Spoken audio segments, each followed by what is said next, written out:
Hello, everyone. Welcome back. Hi. Happy daylight savings. Ding dong, ding dong. Hooray! Everything is going great. But also, and I just noticed this on my notifications. Happy Pi Day. Oh. It is 3/14 today. Oh, yeah. Happy Pi Day. I know. I failed as a nerd. I forgot it was forgot it was Pi Day. Well, for a second, I thought you were talking about like apple pie. Well, it can be either or, you know. I think people lump both of them together anymore. So, Yeah.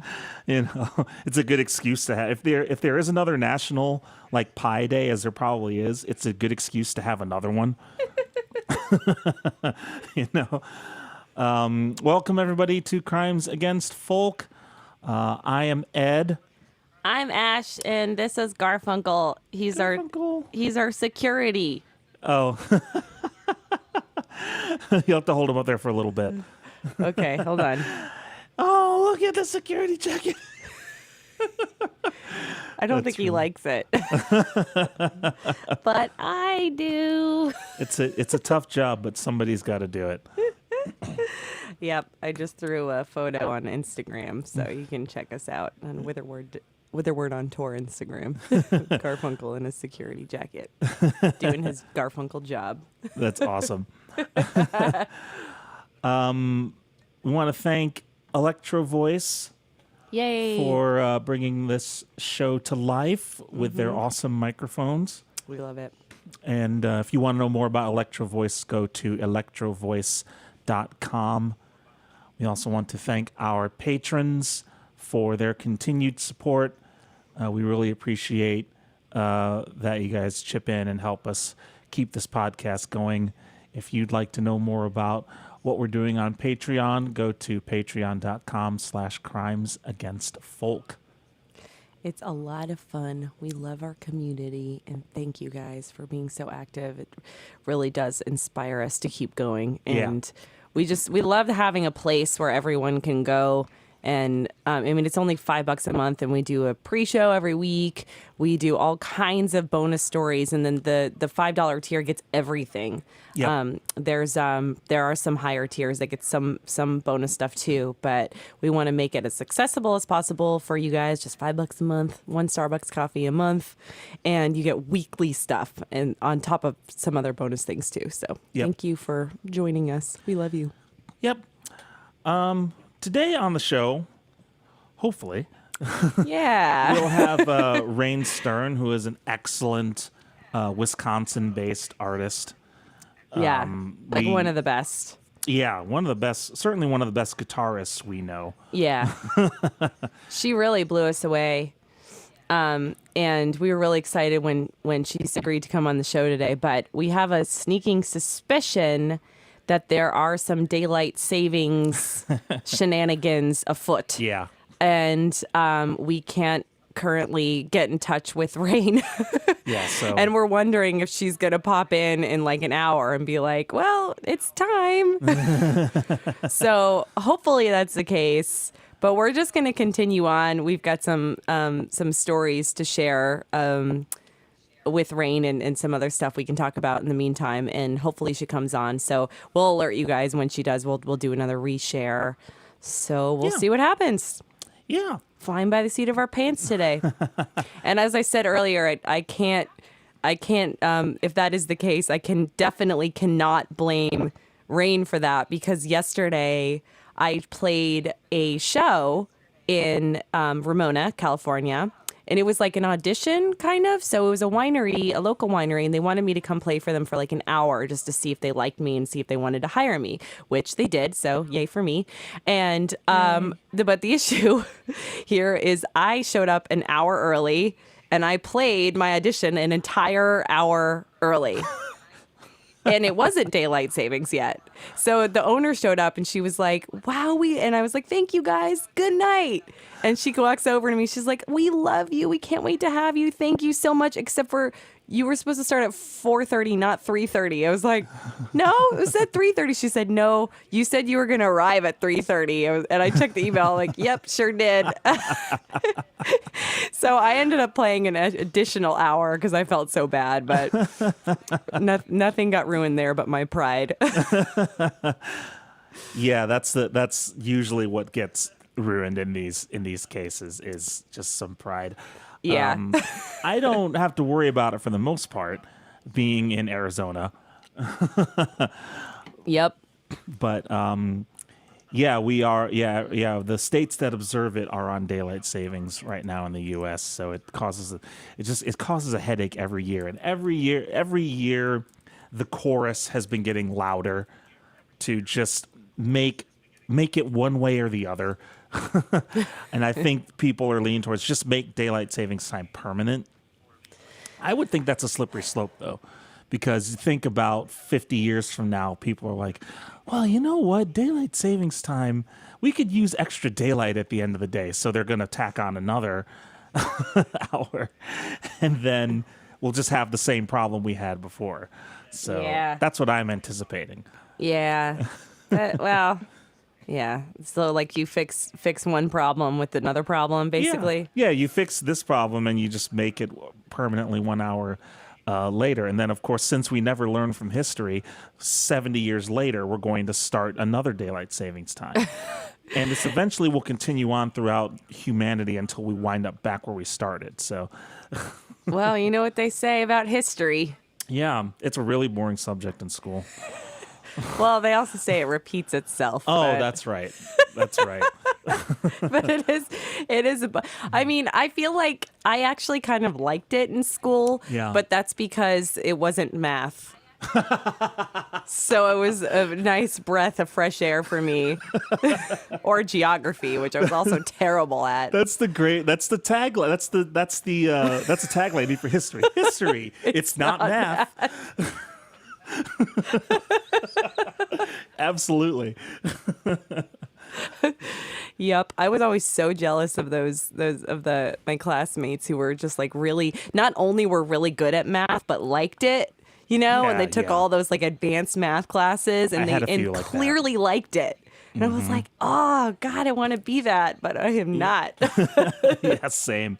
I mean, I can appreciate it, but I can't. I wish I had that kind of fervor for math that those people did. Yeah.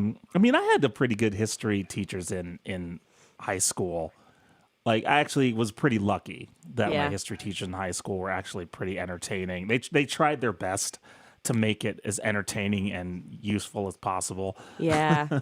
Well, and that's the thing is, I mean, you can make history super interesting. I feel like, I don't know. I mean, we've all seen Drunk History. I love that show. Oh, there you go. Yeah. Just get drunk at high school. Teach the high schoolers. Yeah, or just show fine. drunk history at high school, I guess. I bet there's some places that do that. Oh God. That would be pretty awesome. Yeah, I would have enjoyed history, I think, more if we'd gotten to watch drunk history.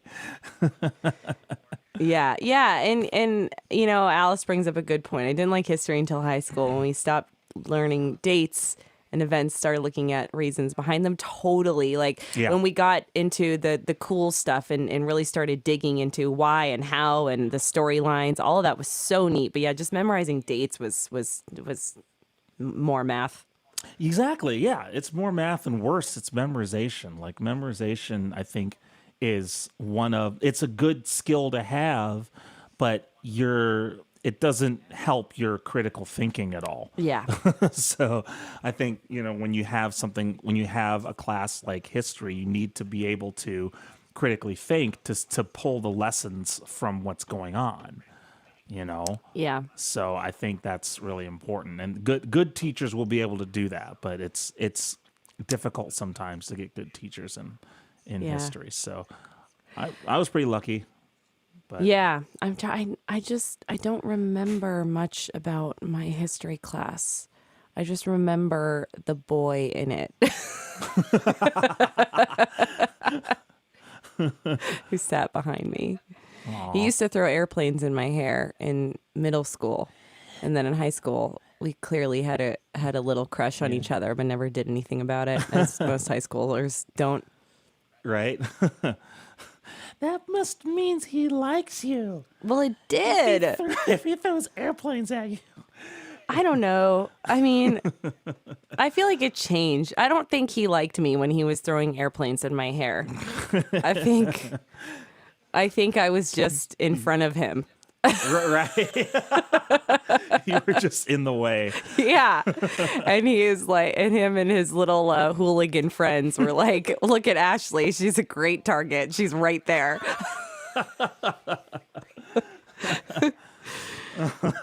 But I didn't get picked on much because you know what I did? Nothing. Ah, there you go. I just tried to be as invisible as humanly possible, and it worked. Like if I don't react, they won't notice me, and I didn't react, and I never really got picked on much because, besides like that one moment, Yeah. There you go. it wasn't fun for them. Yeah, exactly. That's one of the ways you can get around it and hopefully not cause any lasting emotional damage. Yeah, yeah. I feel like I took that with us on our tours too. I specifically am thinking of that time in New Mexico. No, in Vegas, Las Vegas, or Vegas. Henderson. Where was that brewery? Boulder City? Yeah. Okay. Yeah. We used to play at this really cool brewery all the time. Oh, I know what you're talking about now. Yeah. And just one time there was just like these drunk idiots in the bar who just wanted to they just wanted attention. And they were sitting at the bar, and Ed and I were starting our set, like just starting our set. And I think Kent was there, Kent Keffler. Yeah, he may have and been there. I think Brad was there too. And this is what I love about Brad though, is he totally could have stepped in, but he knew I could handle it, and I could. So he didn't. He was just there like waiting for something to go wrong, and it didn't. Because these guys at the bar, they were like they started shouting a couple of really inappropriate things out on stage at us. That rhymed with duck and hick. And Ed and I did nothing. Yeah, you can't really. You just have to kind of let it go. Yeah, and you know what? They left. They were bored and they left. Yep. Because they wanted. Yeah, because you're right. They wanted attention and they didn't get it, so Nope. they went away. No, we were not going to honor them with a response. That's a better way of looking at it, I think. We're not Yeah. going to honor them with a response. You know. Yeah. And I think that's the way you have to. But that's the perennial issue when you play bar gigs. Right. And brewery gigs to an extent. Like I don't think it's happened as much in breweries to us as it has in bars. Yeah. But that's It's kind just of when there's alcohol involved, like a lot of alcohol involved, it tends to happen more than other concerts and shows. Yeah. Yeah, exactly. So I think just that time just demonstrated, you don't have to respond to it. You can just kind of do your own thing, Yep. you know?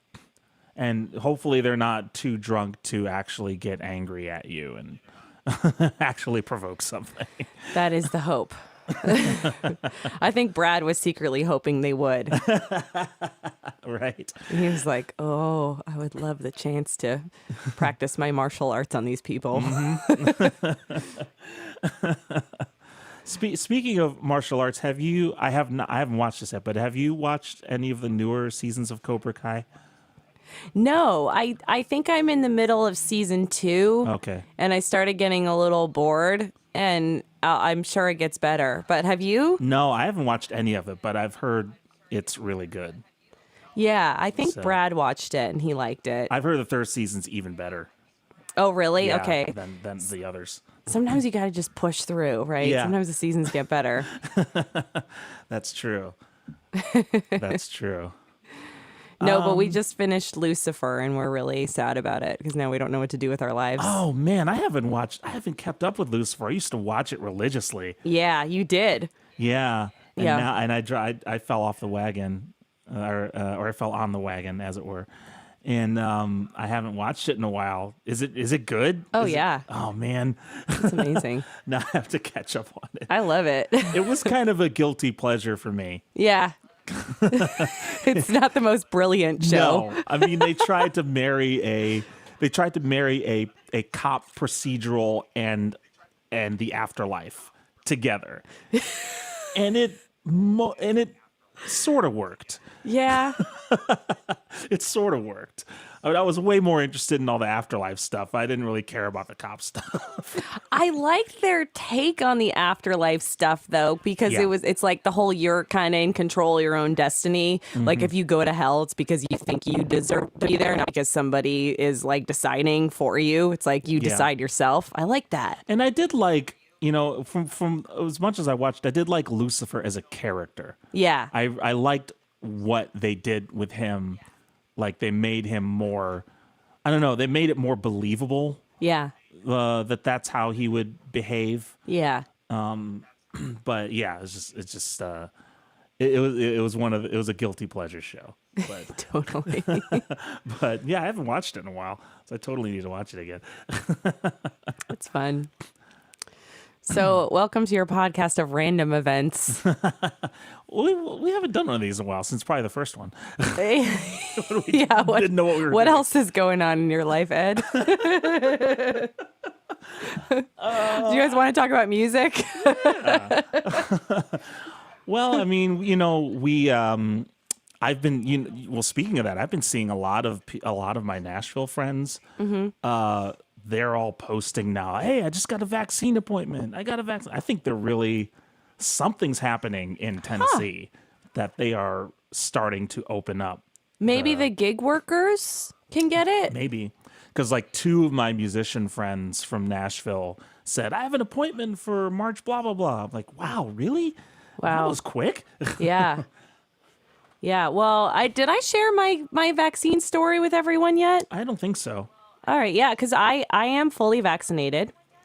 I got very lucky because in Arizona, if they were doing this kind of towards the beginning of the vaccines, like if you jump in the car with somebody who has an appointment, and if it's towards the end of the night, and if people didn't show up for the vaccination appointments, which happened a lot, then you could get the vaccine. So my mom had a 7 p.m. appointment, and she and I happen to be in town. So she's like, just come with me, just in case they have leftovers. I was like, all right. So we pulled in and they asked me, they're like, do you want a vaccine? Because, somebody didn't show up for their appointment, and it's better that they give it to somebody who's there versus just throw it out. It's because, it helps towards the herd immunity and it doesn't waste a vaccine, which is crazy that people aren't showing up for their appointments. But Yeah. I mean, I especially because they're, doing the older people first, like maybe they couldn't get there or didn't know where to go. I don't know. But Very anyway, possible, yeah. But I got my vaccine, and then they gave me a card to come back, and I went back. I came back into town to get my second, and I'm vaccinated now, which feels pretty good. I got the Pfizer, and I got really, really, really sick after the second shot. But I mean, you're not like sick, right? Like you don't actually get the virus. You're just Right. developing the antibodies. So I pushed through it. I mean, I had it was weird because everyone's like, oh, you get a fever, but it didn't feel like a fever. It just felt like my body was running really hot. I never took my temperature, but like I felt like my body was on fire, like all of it. It was weird. And I guess I haven't had a fever in a while, so I don't really remember what that feels like. But Yeah. I was really tired, and I had a lot of body aches. But I was like, this isn't I'm not sick. This is developing antibodies. So I just went about my life and I pushed through, because somebody gave me that tip. They're like, if you just kind of distract yourself, it's a lot better. And that's exactly what I did. So I went to my friend Kara's, and I did, a Zoom lesson, and I went and bought a puppy and saw my cousin, and it was like, I made Cara drive. I'm like, I'm so tired, like, you have to drive. And she did, but we had so much fun, and yeah, so if you and I've heard, and they're doing a study on this. I looked up a New York Times article, and it confirmed it. But apparently, if you get the COVID symptoms after your second vaccine, then that means you never had it. And if you get COVID symptoms after your first vaccine, you likely had COVID before, whether you're asymptomatic or not. And I've asked a ton of people, and this is totally checking out for my own research. Interesting. Yeah. Like a woman at my gig was like, "Oh, I got really sick after the first vaccine." I said, "Well, did you get COVID?" And she said, "I did. Yeah." Huh. Right. Okay. I asked a few people that, and that's what they said. So That's anyway. interesting. It is interesting. Yeah, maybe it triggered the immune response that was already there, and it's just like, Yeah. here we go again, guys. Right. Which then means they think that if you've had COVID before, you likely are fully vaccinated after your first shot. Oh, you know what? I have heard that. I've heard that little tidbit circling around that they think, yeah, maybe you only need one of the 2-dose shot. Yeah. And I guess a single, since Johnson & Johnson's only a single shot anyway. Yeah. That might be that would be sufficient too. Yeah. But it's interesting. Alice points out in here, people from St. Louis are going to Illinois to get vaccinated because there aren't enough to meet demand in St. Louis City and County, and that is a thing. I've heard about vaccine tourism, as it were. There's a channel I follow. There's a YouTube channel I follow on called Squirmy and Grubs, and it's just this interabled couple. Oh yeah, you sent me that before. Yeah, and the guy Shane has SMA, which is it's kind of a muscular. It's a muscular degenerative disease. And so, but in Minnesota, there's like that weird disability reverse loophole where people with disabilities don't qualify because they're not old enough, And so they went to North Dakota and got a vaccine. Wow. Because they're not, they live in Minneapolis, I think. And so they're not super far away from like Fargo or wherever, Yeah. But yeah, a lot of people are going to North Dakota because, of course, North Dakota, there's nobody there, but they're still getting vaccines. So people from Minnesota are just going there. It's like, well, yeah, that totally makes sense. Yeah, I think some states allow outsiders and others Yeah. others don't. I mean, there's all kinds of crazy stories, like those two women younger women in Florida who dressed up like old ladies. Did you hear about that? I didn't hear about that. They did.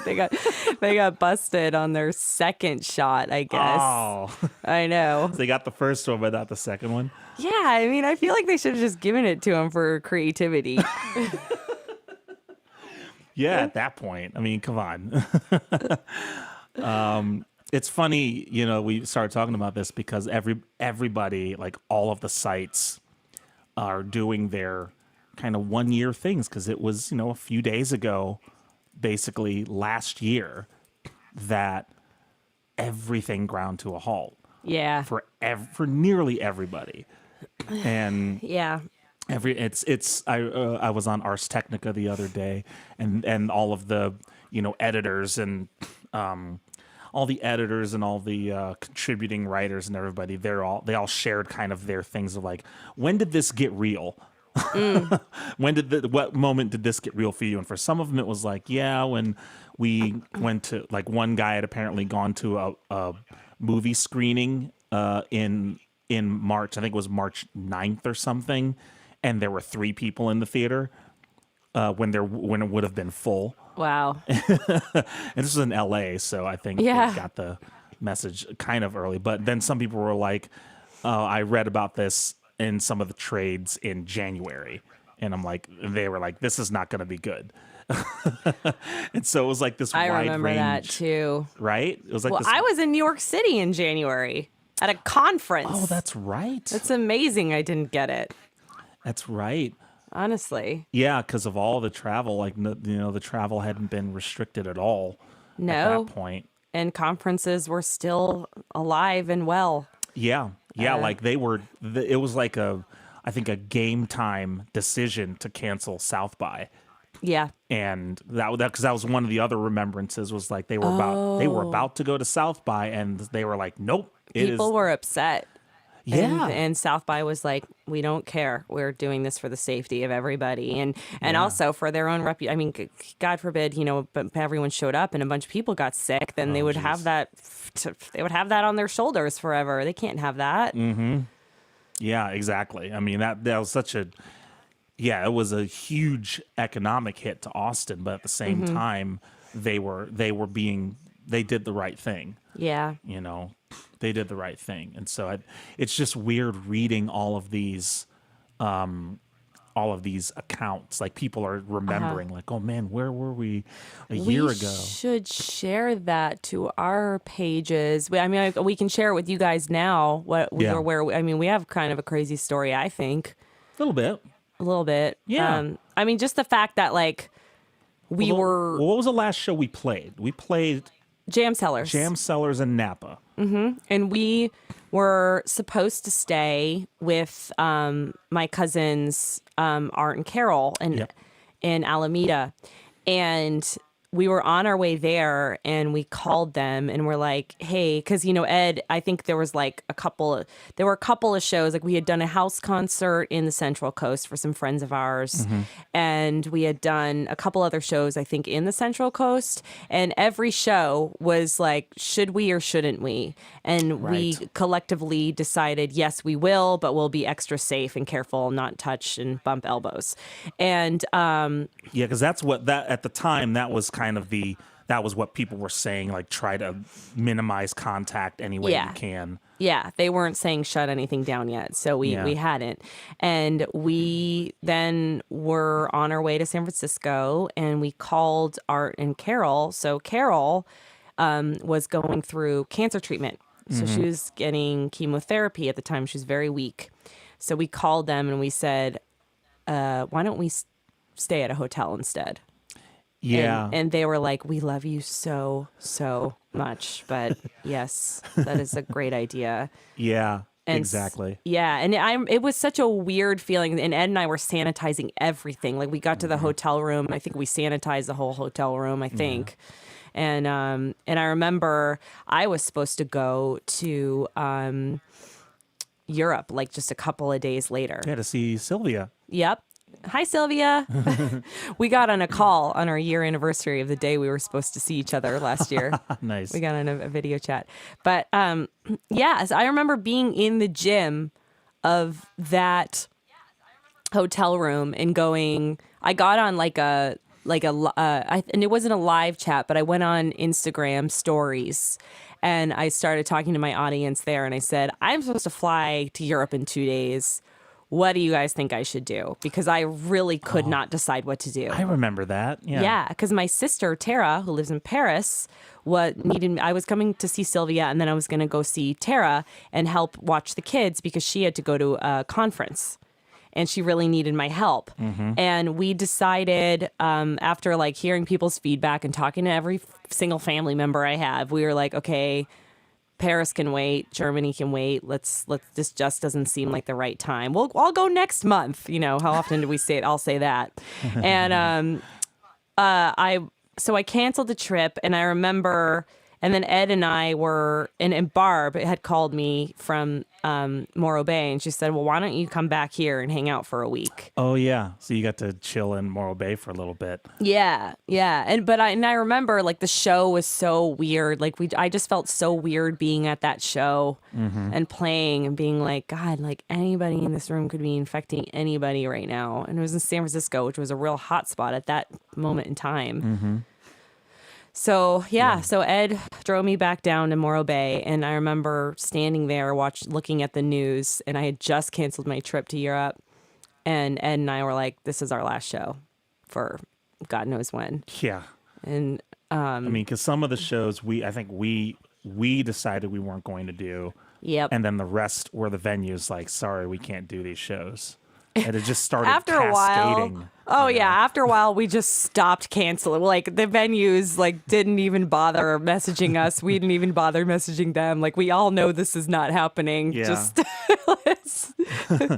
Now, there were a couple of venues that accommodated us yeah, throughout, like throughout the time. Like we like, well, notably the the Chess Hall of Fame, the World Chess Hall of Fame in St. Louis, Missouri, said, "Hey, we know we were going to do this show. I think it was going to be in May, right?" yes, And they said, this isn't going to happen, but we'll pay you now, and then we'll just reschedule it for whenever it's safe to do it again. Which was great. Like that was not a problem for us.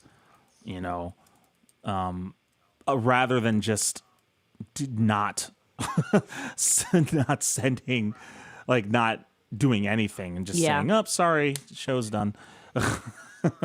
And then there were a couple. There was one house concert we were going to do that went virtual Yep. later in the year.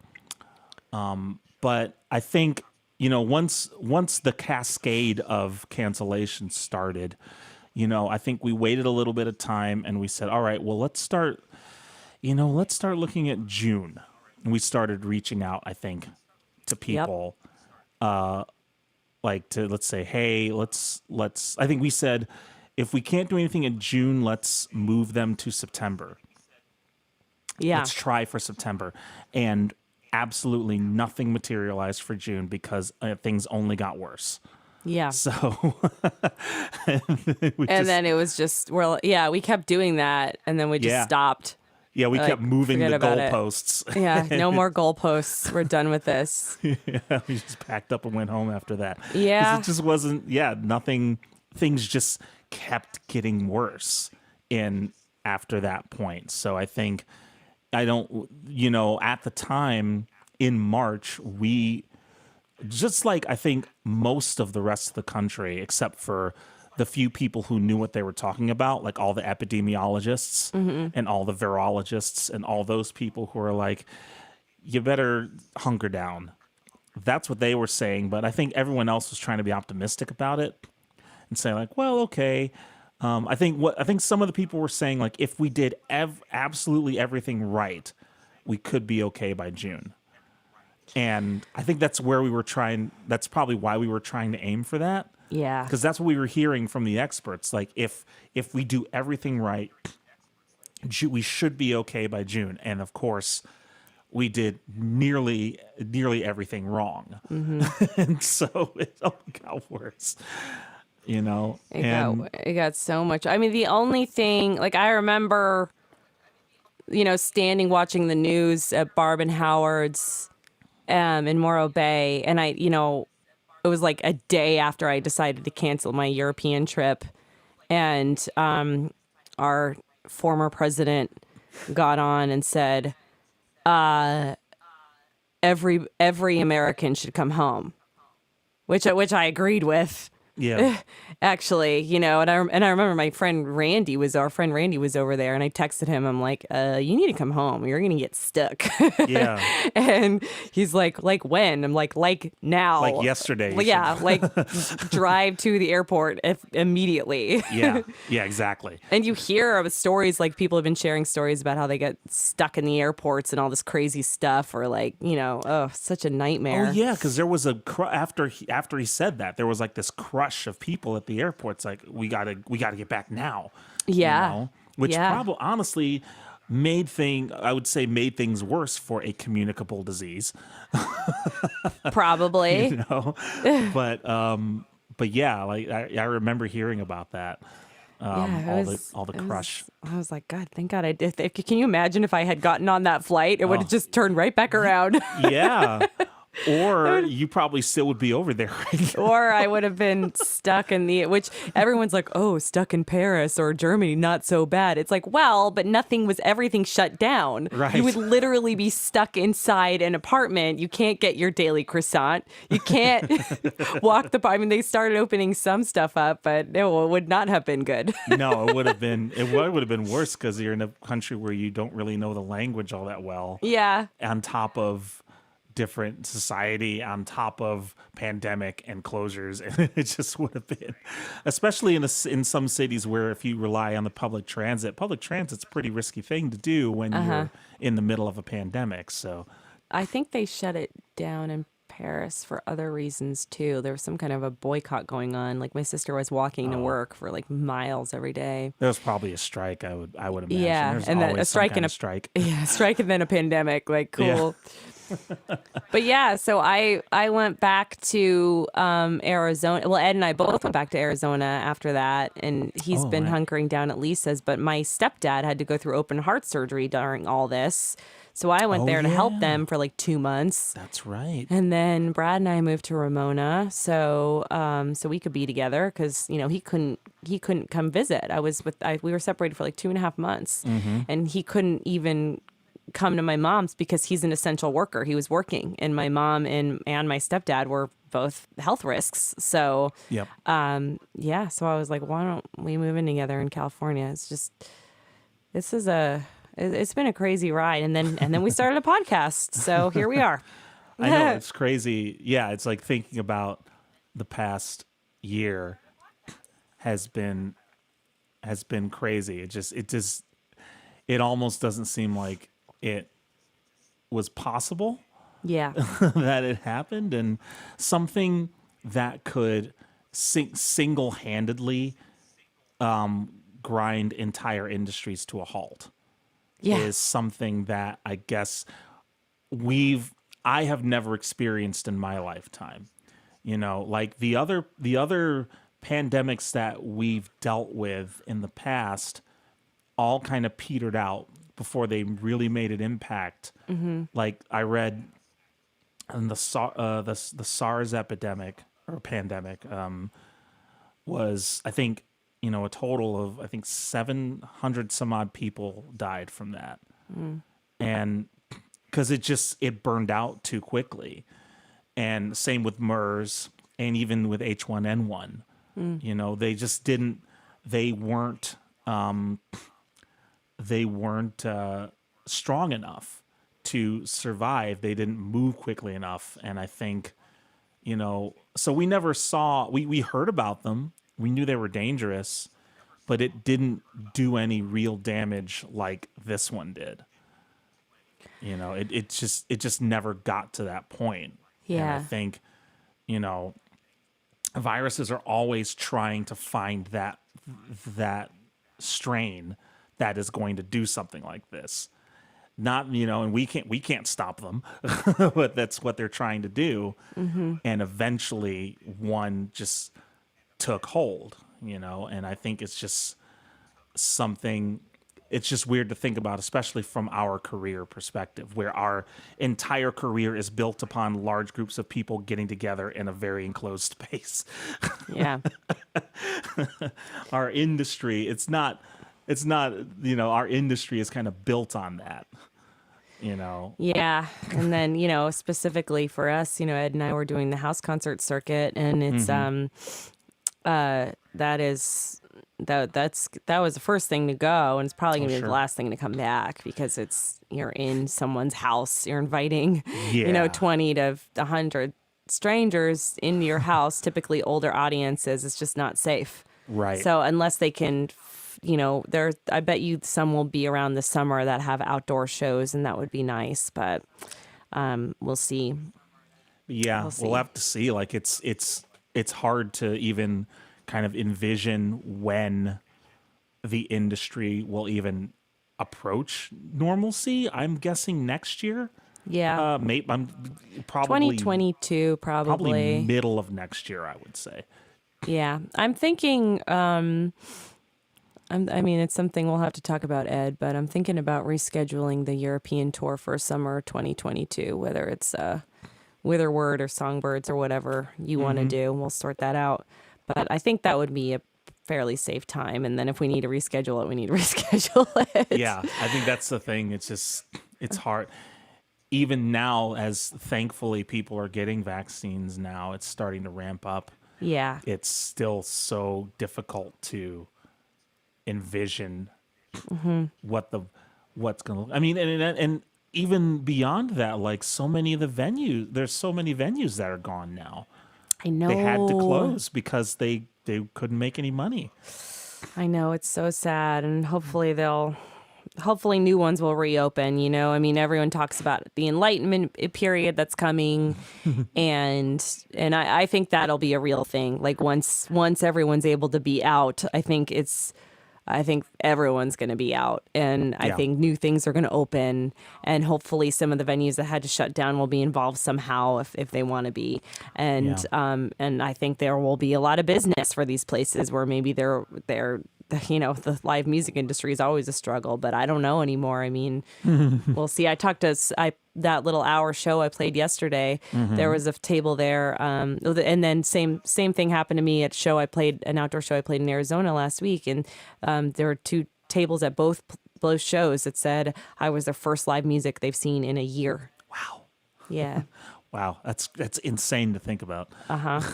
They were just beaming. They were like so happy to be there. Had they all gotten vaccinated, I guess? Yep. And they were all like, let's go. Yep, exactly. That's cool. That's nice. That's a But- nice thing to think about.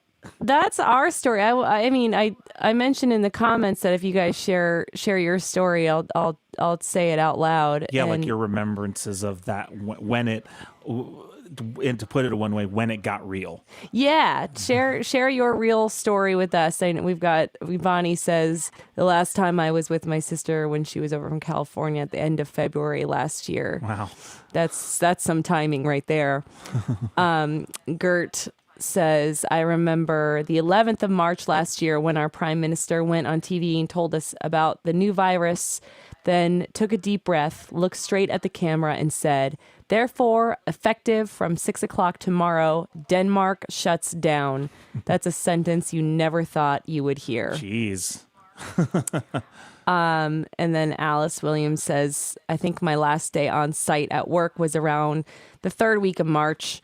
My job transitioned as many people as possible to work at home. So I finished a production run I was doing, then took my laptop and everything else I needed to work remotely and started working from home. I think a lot of people have a similar story from that. And Yeah, yeah, there were. I remember reading some on the Ars Technica article that they all put up, and there were people like, all right, you know, it was like March 10th or March 11th, and they were people walking in, grabbing, you know, office plants and computers and little, you know, knickknacks or whatever that they had at their desks, putting them in wow. boxes and then going home, and they wouldn't be back in the office for a while. I know the channel, one of the other YouTube channels I always love watching, called Funhouse. They have to jump through massive numbers of hoops in order to even go to the office. Like I think Wow. they just filmed something there, and it's the first thing they filmed in about a year at the actual office. oh, wow. They did one thing outside, but even then, like the video they did, it was like some kind of goofy outdoor bar thing. Yeah. And it was sponsored by a beer company or something. But even when they did that, all the different performers on the channel, they would walk up basically one at a time, or two if they were cohabitating. So it's not like they were all together in the video. They would all just one at a time walk up and do their bits, and then they would leave, and the next person walks up. It was just it's like they're being super, super careful. But that kind of thing is untenable right now. You know, until you have to get back into the office to really do something like that, and it's so difficult for them right now. So I've read stories about that, like people just packing up their stuff and going to remote work. And I hope it's a great a good indictment of the usefulness of remote work Yeah. in places that were previously recalcitrant towards that. Like if they were just like, no, you got to be in the office and we got to see what you're doing, and they're like, no, we don't. Yeah, it's great that I mean I think this has been nice proof that it can be done, and a lot of people prefer to work from home, and if they're able to, then why not? Yep. And I know a lot of people prefer to work from the office too. Like some people just really cannot stand it. So the whole work thing. So I hope there's that option out for either person, and I hope we see more jobs opening up the Yeah. home office I scenario. hope so too, because I think at least a lot of the big companies are starting to lead the way in that. I think both Twitter and Facebook Yeah. said like people want to work from home indefinitely they can. Yeah, I saw that. That's interesting. So, and I think Google also may have done that. So like some of the big companies are starting to do that, which makes sense because most of their work is done on the computer anyway. Right. You can do that anywhere. Right. The communication tools have gotten so much better since even in the past 5 years. Things like Slack and Microsoft Teams and even Discord make things so much easier to do that kind of stuff Right. remotely. So, and still stay in quick communication with your colleagues. Like there's no excuse now for some jobs that you can't stay in touch with your colleagues remotely. Yeah. There's no excuse. So I think that's what I'm hoping, is that they will eventually just like, here you go, here's the work from home thing and you can do it. And I think then people can actually enjoy doing their work. Right. So That would be nice. yep, I agree. Well, it's funny because we should have just planned to call this the pandemic remembrance episode, but it just kind of happened organically. That was kind of fun. Well, I thought about it because like I said, I've been seeing everybody's posting their year remembrance articles now. Yeah. So because it has been a year, and it's just like, that's crazy. Unbelievable. The only thing that stresses me out about that is that means I have to pay taxes soon. So stressful. I hate paying taxes. I know, and we have to do it earlier this year again because Dang it. we didn't delay it this time. All right. Well, So we'll get rip that started now, Band-Aid. everybody. I don't wanna. If you haven't already, not you, Ash. You don't have to get started. Now. Okay, thanks, Everyone Ed. else get started.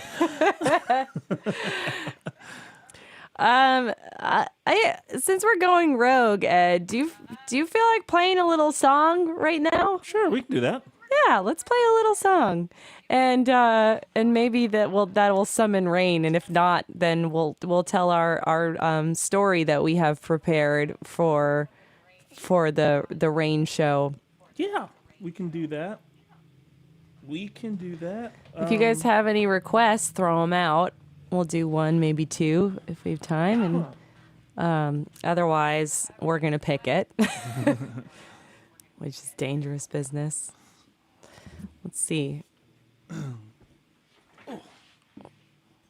What could we do today that's... Do you have something in mind? Not immediately, no. Haunted by Me. Okay, we could do that. Yeah, Alice requested that. I'm just gonna put the security dog in his playpen and grab my grab my guitar.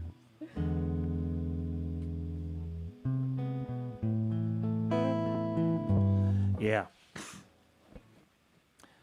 Yeah, and if you have any other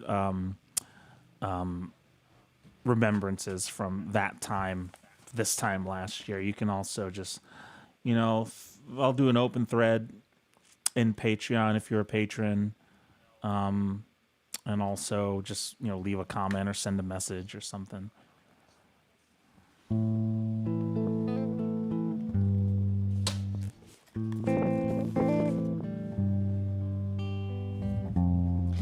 haven't done this song in so long.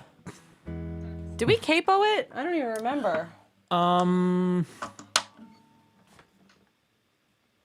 don't remember if you capo it or not. I don't wait.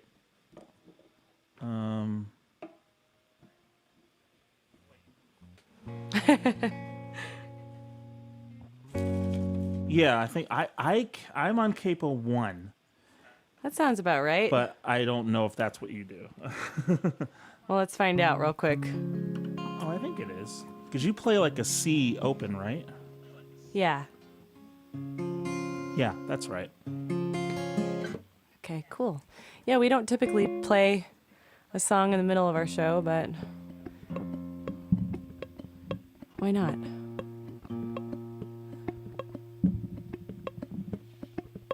Let me just check my tuning here.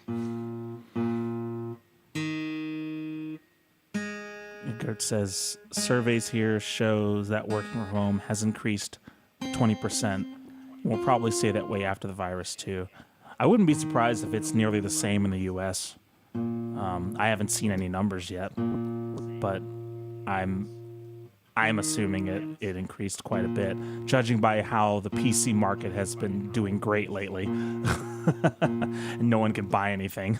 So, Can you hear my guitar okay? play a little again. I can come up a little bit if you got room.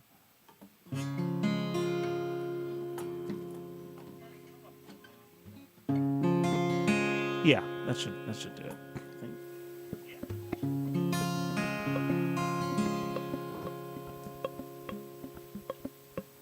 All right. Ready? Ready.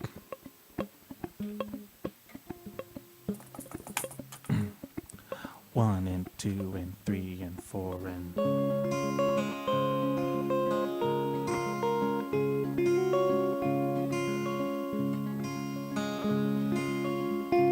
You can knock on a door and expect it to open when you know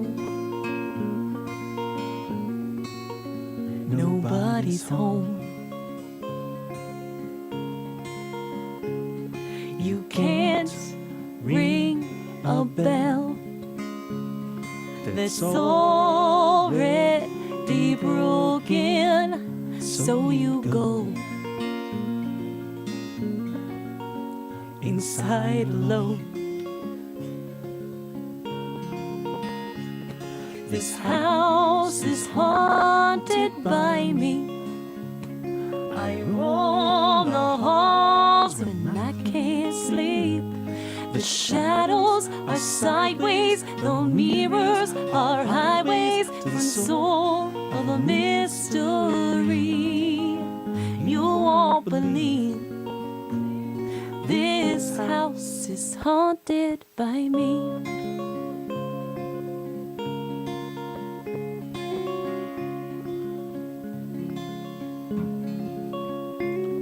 You can't burn it down.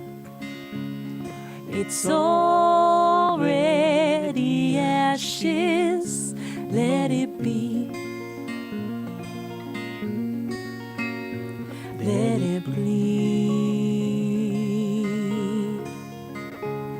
You can't warm the snow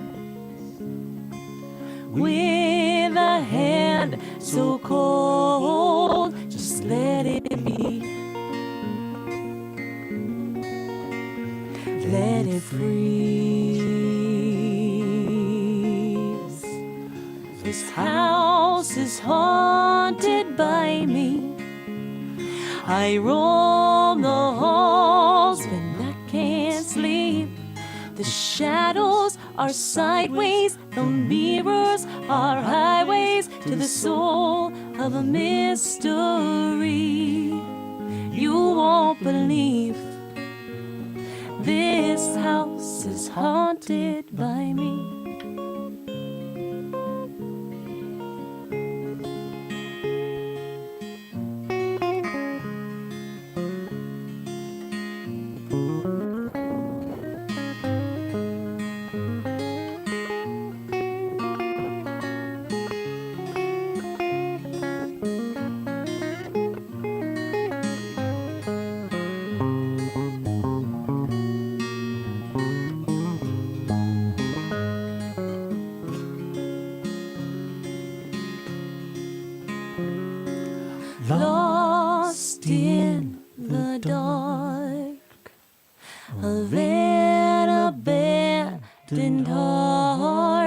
What I fear most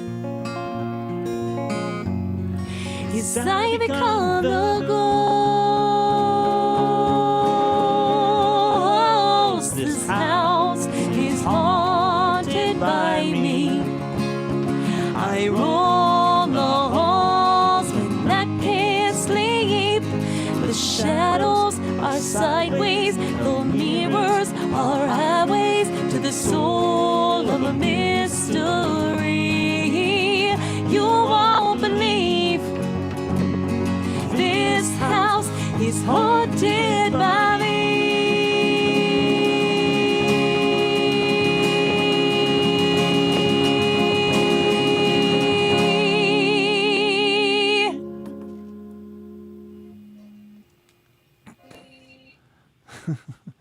You know, I was thinking about this as we were doing that, how like simple the lyrics are.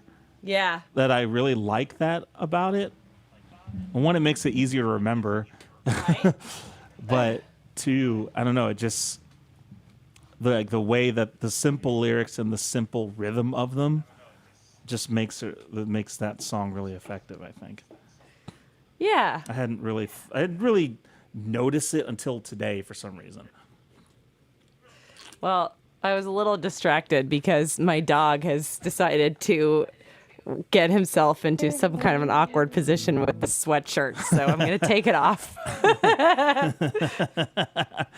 Good job, Garfunkel.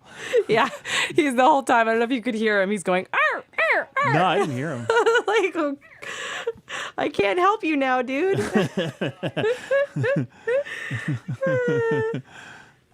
There you go. It's funny. Yeah, we got him this cute sweatshirt, but I don't think Garfunkel thinks it's as cute. So here he is. Say hi. Hi. Oh, what a dog. He's so cute. He's funny. Yeah. Anyway, yeah, I that is funny how that song is. We tend to remember that one because we often forget. Yeah, we forget a lot of songs. Thank you guys. Thanks Danuta. Thanks Peter, Alice, and Gert.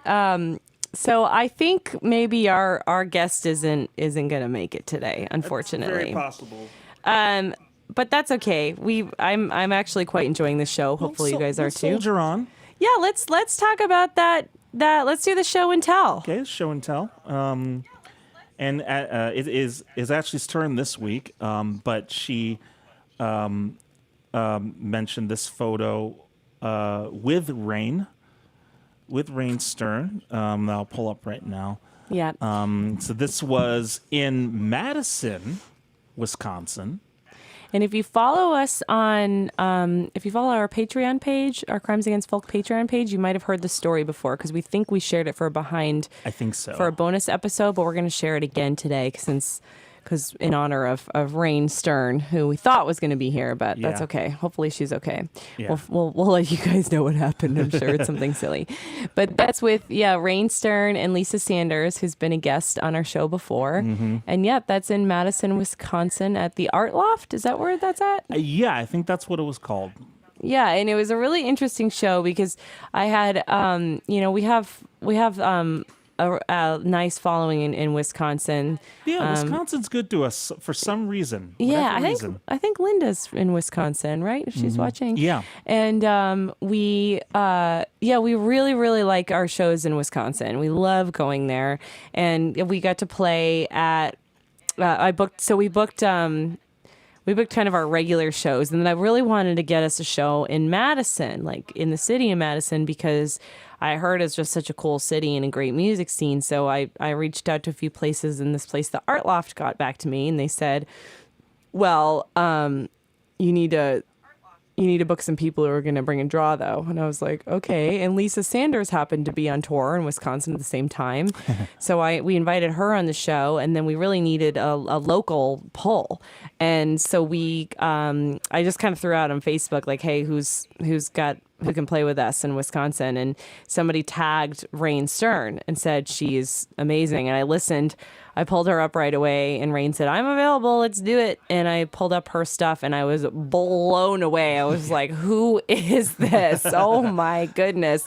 She's an incredible musician. Oh yeah.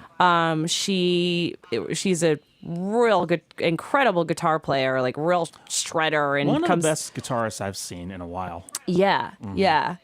And she is just really, really cool to boot, and a great voice, and really interesting songwriter, and so we just decided to do the show with her and with Lisa. And the problem is it was pouring down rain, which is really funny because we were playing the show with rain, and it was pouring rain, and Raine was like, "This." People in Madison, they don't go out in weather like this. This isn't going to be good. And we just decided, the three of us, we're going to have a good time just swapping songs. So we got on stage. There was like nobody there. Our friend Rick came out. Yeah. And I can't remember if Brad was there or not. I don't think he was. Think so. And I believe Raine's partner was there though. Yes. Too? Yep. She was there. And then some of her, like a couple of her fans. And that was really it. Yeah. And we didn't care. We had the best time, and we it was a bummer we didn't really make any money or didn't play for a real live audience, but we had so much fun just switching off, and Raine would jump up and play with everybody, and I would jump up and sing harmony. Ed jumped out, like we just kind of shared songs and went around, and you just couldn't wipe the smiles off of our faces. It was just so nice to be playing with such an incredible lineup. I mean, you guys know Lisa Sanders; she's amazing, and so it was, and then I think we're pretty good. So it was this trio of artists that got to play this incredible show together for nobody. Yeah. For nobody. And it was like almost part of the comedy of it. It's like, wow, this show is remarkable, and nobody is here to see it. It was so funny. But yeah, I'll never forget it. And I think I even wrote up a little blog post about it. Yep, I remember that. Yeah,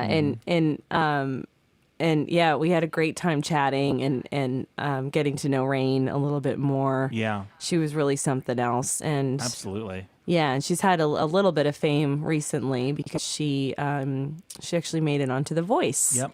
She's on Team Nick. Yeah. And as she's a multi-instrumentalist, she plays guitar and drums and bass and sings. And I think that was a good team for her to pick because Nick does too. And but their energy seems like good. Like, I don't know. It seems like a good fit. Like from as people, I feel like they will like be excited for each other. You know what I mean? Yeah. That's what it seems like to me. Yeah. So. Yeah. Yeah, that's true. Even like I think Kelly Clarkson didn't turn around, and she was like, "I can't believe I didn't turn around. That was really dumb." And everyone was like, "Mm-hmm, it really was." That was pretty dumb. But you can look up if you look up Raine Stern and The Voice, you'll see her incredible audition. And plus, I mean, I don't really want to put too much merit onto this voice thing because Raine, voice or not, is an incredible independent musician who's seen a lot of success on her own without the help of The Voice. So you should get to know her music. And she's also an advocate for women's rights. So if you follow her on Instagram, she has some really interesting posts. So I was hoping to get to talk to her about, so hopefully we'll get her back on another time. Yeah. So we can talk to her about that because I just think that's really, really interesting, which is, it's kind of like, I don't know if this is a conscious effort of Ed or not, but you'll notice Ed and I are not saying she's a great female guitar player. Yeah, because we don't need to say those things anymore. Right, like it is a conscious effort. It's a conscious effort to make it unconscious. It's like ingrained in you to do. Oh, she's great for a woman. What a terrible sentence. Yeah, like that doesn't mean anything. Like it doesn't there's no reason there is no reason that a man is any better at guitar than a woman is. So Nope.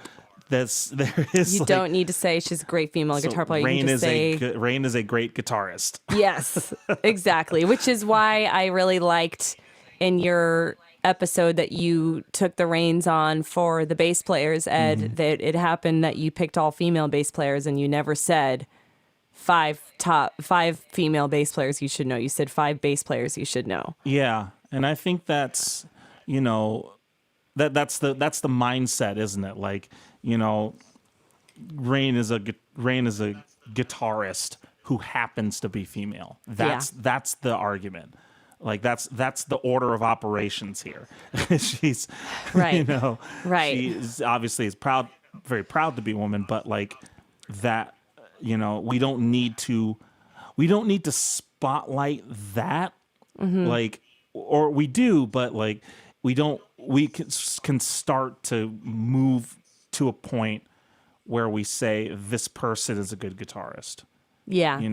Or this person's a great songwriter. This person's a great astrophysicist. It doesn't, that's where I hope we can get to at some point.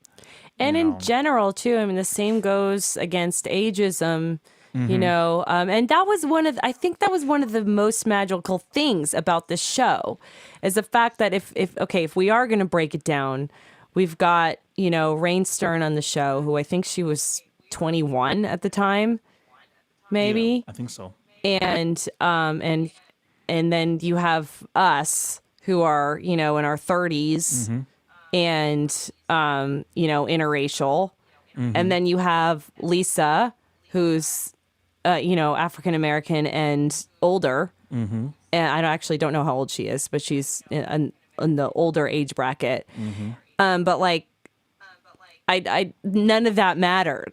Right. Or matters. We were just 3 different groups. Yeah, you didn't have to go, but it's not even something. I mean, obviously Ed and I are an interracial band and we don't ever talk about that because we don't need to. It's not important. Right. And it's the same thing as far as like it doesn't matter for Raine that she's a woman. It doesn't matter that Lisa's older than us black woman in folk music. Like none of that matters. It was an incredible show with 3 incredible artists. Bing bang boom, done, and nobody was there.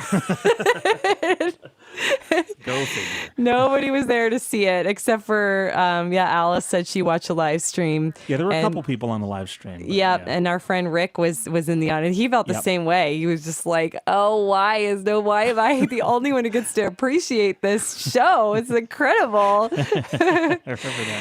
But you can see if in that photo how typically that kind of a show would be really deflating when you play and nobody shows up, but you could see how happy we were. We were all smiling and having a great time because we just decided it didn't matter. Yeah. Nothing mattered. The only thing that mattered was the music at that time and place and moment. And that was a really incredible feeling that I will never forget. Yeah. Yeah, I totally agree. Yeah. Like that's just, it's funny how that works out sometimes with like the shows that maybe are the least attended or some other weird circumstance wind up being like some of the best shows. Yeah.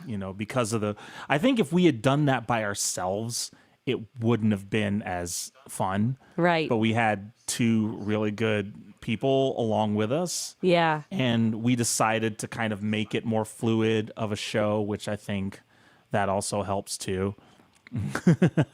We didn't just say like, "Oh, well, you do your set and then this and this." We didn't keep it very regimented. We just kind of made it a bit of a open thing. Yeah. Which also helped. It aided, and I think if we'd done it the regimented thing, it would have been a little bit more deflating. But the fact that we shared everything that night, it's cool. Yeah, good point. Yeah. So wonderful memory with Raine Stern and also Lisa Sanders and Madison. Yeah, and a reminder for you guys to, go check out some random show at some random venue when things open back up, because you never know who you're going to hear and what you're going to discover. I mean, had somebody just decided to show up to the Art Loft to check out the music that night, they would have enjoyed that amazing experience, and nobody did. It's And true. yeah. I've told this before, I think, but one of the best bands I've ever seen, I just randomly went to a place one night and saw them, and there were maybe 6 or 7 people there, but it was one of the best bands I'd ever seen in my life. What was the name of the band? Do you remember? Volta Del Mar. Oh, I've heard you talk about that. Yeah, the weird band with the 2 bass players and the Yeah. backwards drummer. Right. Yeah, like this band from, I think, Chicago. They had 2 bass players, and the drummer had his back to the audience, but he was out in front. And they just did this crazy, like screamo prog rock. And that's the only way I can describe it succinctly. Yeah. But yeah, I just went to, it was just a random show, like, and I never go to random shows. Yeah. But I did that one night, and I found this band that I've loved, so absolutely do that. Just go to a random show. If if you're not doing anything one night, just go to a random show, and don't even look at the bill. Just go. Just go.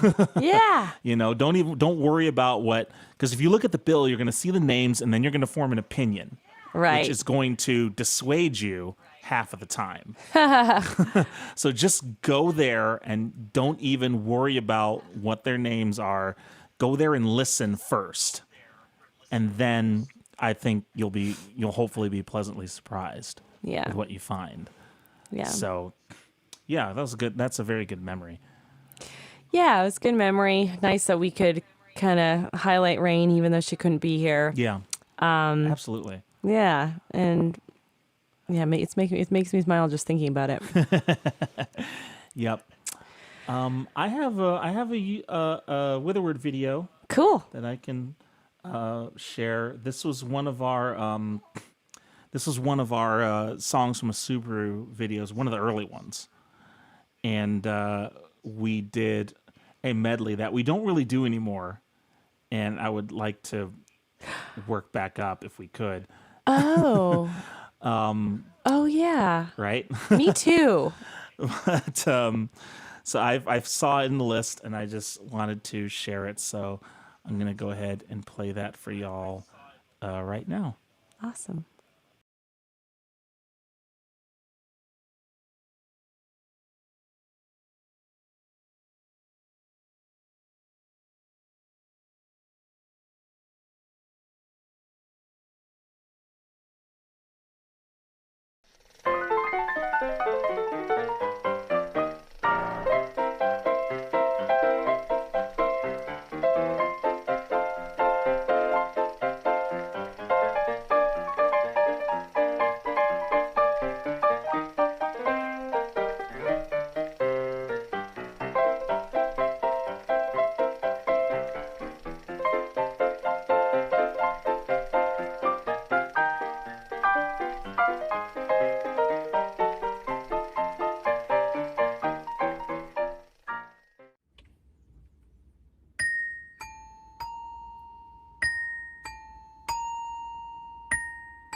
Hold your breath. Make a wish. Count to 3. Come with me, and you'll be in a world of pure imagination. Take a look, and you'll see into your imagination. We'll begin with a spin, traveling in the world of my creation. What you'll see will defy explanation. If you want to view paradise, simply look around and view it. Anything you want to do it. Want to change the world, there's nothing to it.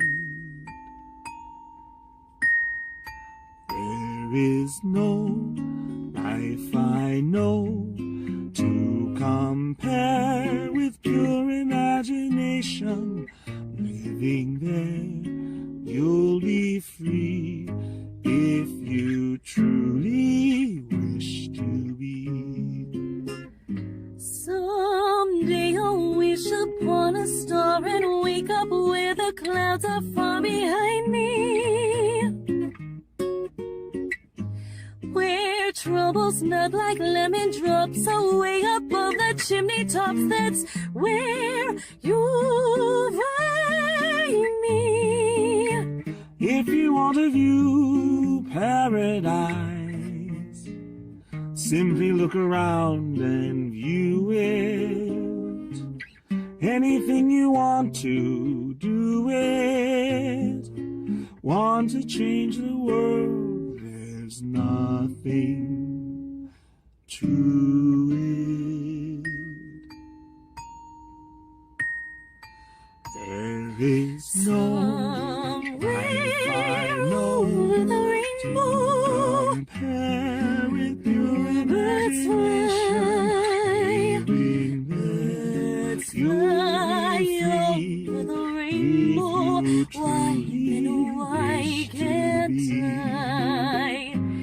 If happy little bluebirds fly beyond the rainbow, why, oh, why can't I?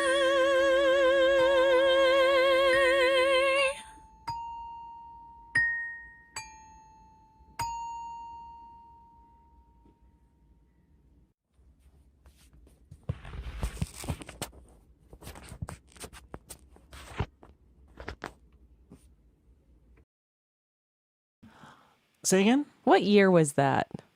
That was 2017. When I can tell because my voice is in shreds. I was just gonna say the same thing about mine. You could just hear how it's not strained. It's like, like yeah, I could sing that with no problem, and it's like really struggling to get it out.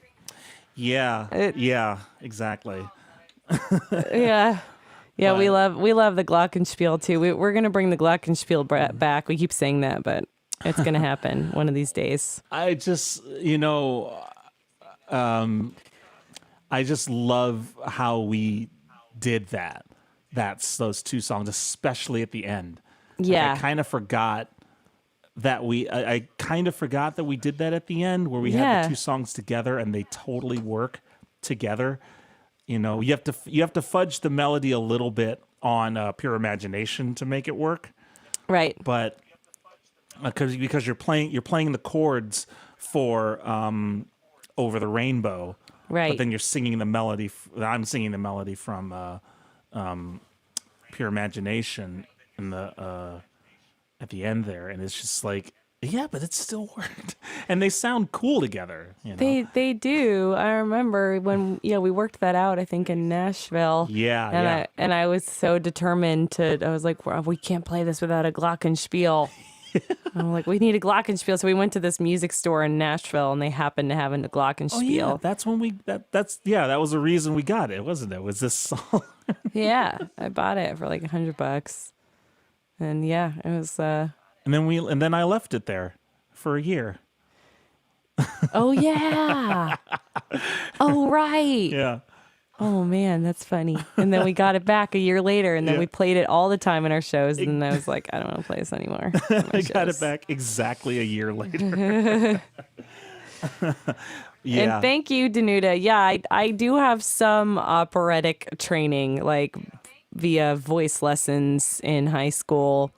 And I also happen to be I was the Italian opera singer for Romano's Macaroni Grill in Scottsdale, Arizona in high school. Can you imagine this little 16-year-old kid bringing you a cake and singing you happy birthday in Italian? I was No, like I can't. a tiniest little squirt too. It was such a late bloomer. I probably looked like I was 12. Oh Yeah. man, that's funny. Did you enjoy that? Do you enjoy doing that? Yes and no. Yeah. I like to pretend like I don't have social anxiety, but I do. And it's something I didn't really notice or realize until kind of recently. Mm-hmm. And I get really crippled sometimes. And I do things that I do it anyway, but I have to take a lot of deep breaths. So like Right. to walk up with a cake to a table and like put it down and like sing that to, I mean, I think that would give anybody anxiety, I think so. Yeah. but sometimes it would and sometimes it wouldn't. It was weird. Gotcha. Like sometimes I would just like hide in the back and be like, then like hyperventilating and then like go out and just do it. I would always do it, but it wasn't that.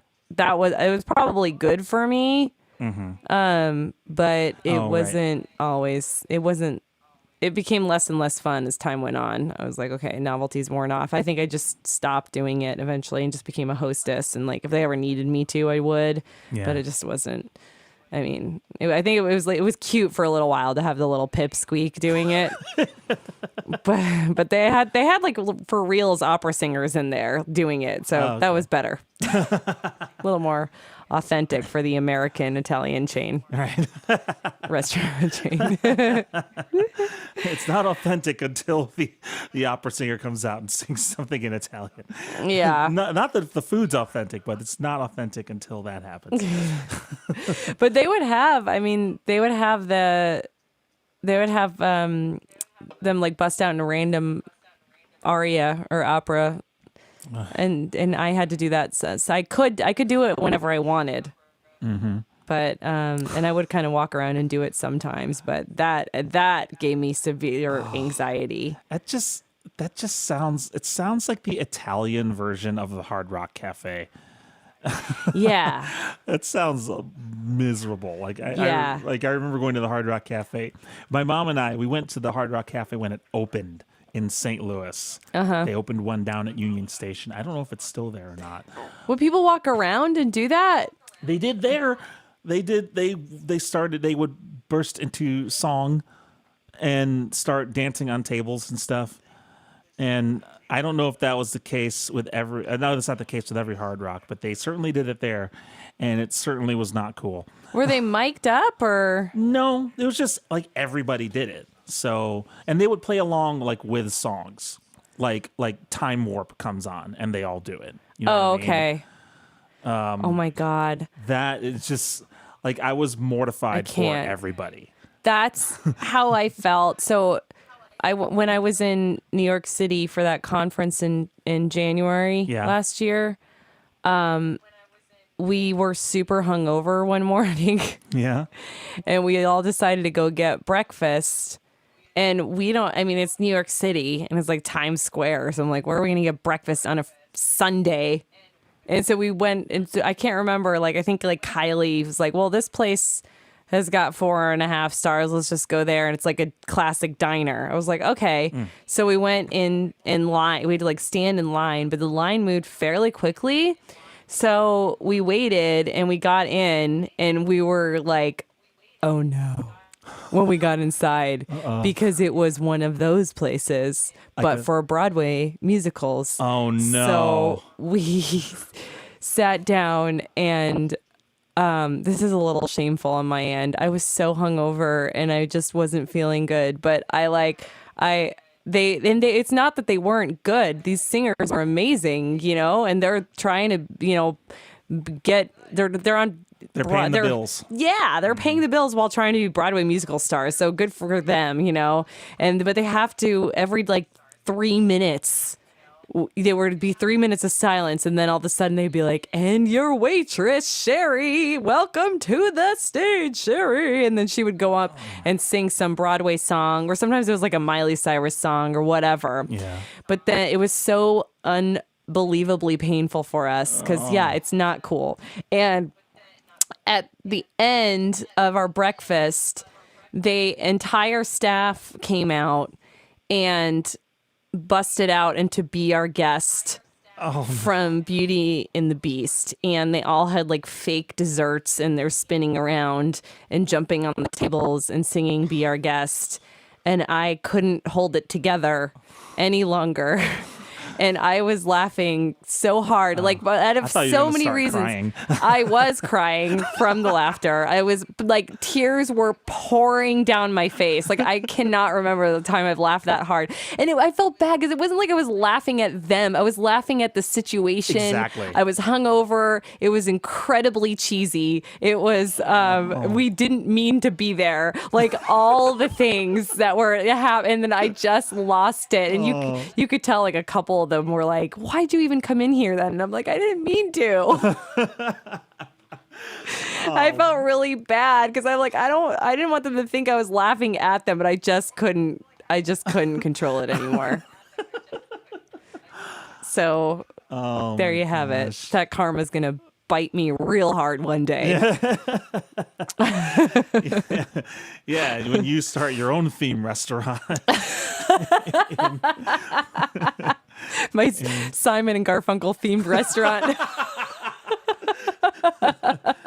Yeah, you're gonna go out and play Richard Corey, and someone's like, "Shut up!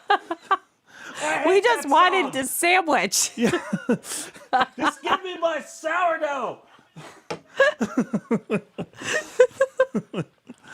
Yeah, it is gonna come back to get you, I think. Yeah. That's okay though. Yeah, and if you guys like that sort of thing, it's fine. Ed and I don't really know what cool means anyway, so just... Well, here's the thing. We know what's not cool, and that's not cool.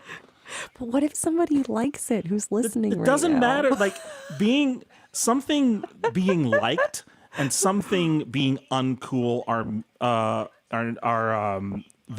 those can exist in the same space. You can love something that is completely uncool. All right, so just like it, do your thing. Just know that it's not cool. Yeah. Just know that it is objectively not cool. I'm comfortable not being cool, so you can be too. with just a little bit of time, you can be uncool just like us. Well, all right. Thanks for hanging out with us, everybody. We're sorry it wasn't quite what you were expecting. Yeah. But it was still, I think, really fun nonetheless, and we still got to share an awesome story or two or three. We had a lot of stories today. Lots of behind the scenes moments. Garfunkel liked it. Good. That's a Garfunkel seal of approval. He's the mascot of our Simon and Garfunkel themed restaurant. Yeah. That would be a good name for a restaurant, like Garfunkel's, and just have him a little drawing of him in the thing. That would totally work. I'd go there. I have somebody making me merchandise right now for the Vagabond dog. Nice. Because since clearly my music isn't selling, I'm gonna objectify my dog. Yep. Now you're an internet star. Yeah, you're cool with that, right? We want to thank Electro Voice again for being a proud sponsor of the podcast. Yep. You want to know more, go to electrovoice.com. They have lots of really cool audio equipment that can really help you out in whatever audio endeavor you are working on. And thanks once again to our lovely patrons who directly support what we're doing here, and we love giving back to them. So if you would like to join in on the fun on Patreon, it's just patreon.com/crimesagainstfolk. And wait, are we doing a song still? I don't know. Or do we already do it? Why don't we do another one? Let's do a Simon and Garfunkel song. Okay. We'll leave you guys with this since we're practicing for our restaurant. Right? Let's see. Let's do Richard Corey since I I had to pull those lyrics up. Me too. All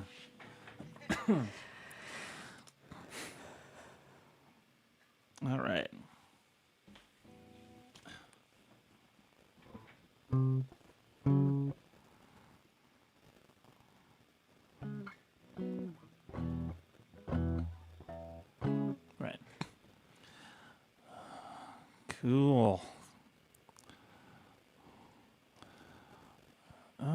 right.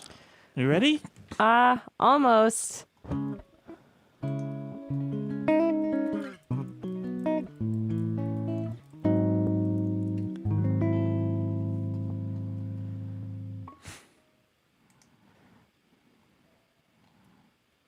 All right, got it. It's on my shirt. It's It humorous. says, I found this humorous.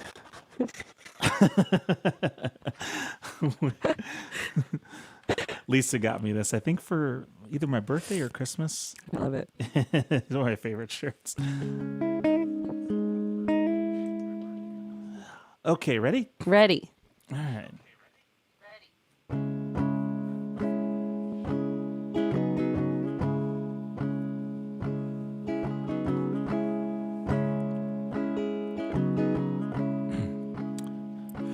They say that Richard Corey owns one half of this whole town, with political connections to spread his wealth around. Born into society, a baker's only child, he had everything a man could want: power, grace, and style.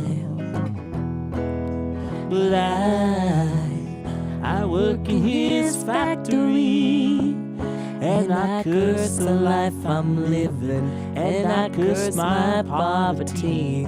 And I wish that I could be, oh, I wish that I could be, oh, I wish that I could be Richard Corey.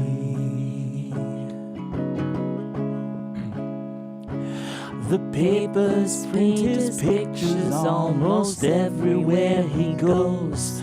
Richard Corey at the opera, Richard Corey at a show, and the rumors of his parties and the orgies on his yacht. Oh, he surely must be happy with everything he's got. But I work in his factory, and I curse the life I'm living, and I curse my poverty. And I wish that I could be, oh, I wish that I could be, oh, I wish that I could be Richard Corey. He freely gave to charity, he had the common touch, and they were grateful for his patronage, and they thanked him very much. So my mind was filled with wonder when the evening headlines read, Richard Corey went home last night and put a bullet through his head. But I work in his factory, and I curse the life I'm living, and I curse my poverty. And I wish that I could be, oh, I wish that I could be, oh, I wish that I could be Richard Corey.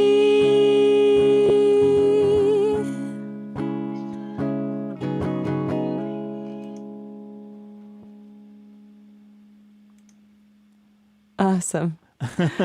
That's one of my favorite Simon and Garfunkel songs to play, for sure. Yeah, it's one of my favorite. I kind of, it's been so long since we've done it, I couldn't totally remember all the Garfunkel harmonies. Oh, no, it sounded good to me. All right, yeah, that's cool. It's a cool song. Yeah. He got it from a poem from like An old 1894 or something like that. Industrial Revolution poem, basically. Yeah. Industrial age poem. I didn't know McCartney played it with Wings. Yeah. Wow. I saw that pop up when I looked up the lyrics. That he has a version. I'll have to look at that. I'm looking for that.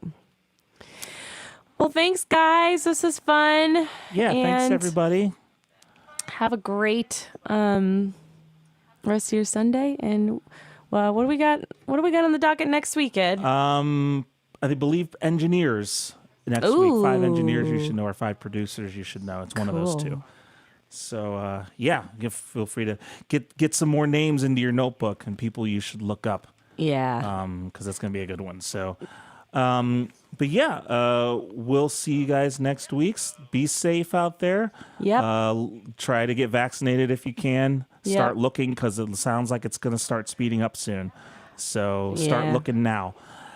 Well, send us your stories, Yeah. your your lockdown stories. Maybe we'll throw a thread out on our Patreon group as well. So yeah, we'd love to hear what you guys have to say. And thank you all. Love you guys so much. This I didn't go as planned, but it was super fun. I really enjoyed the show. Yeah. So it's good thank times. you. Yeah. Thanks everybody. We'll see you next time. See you later. Bye.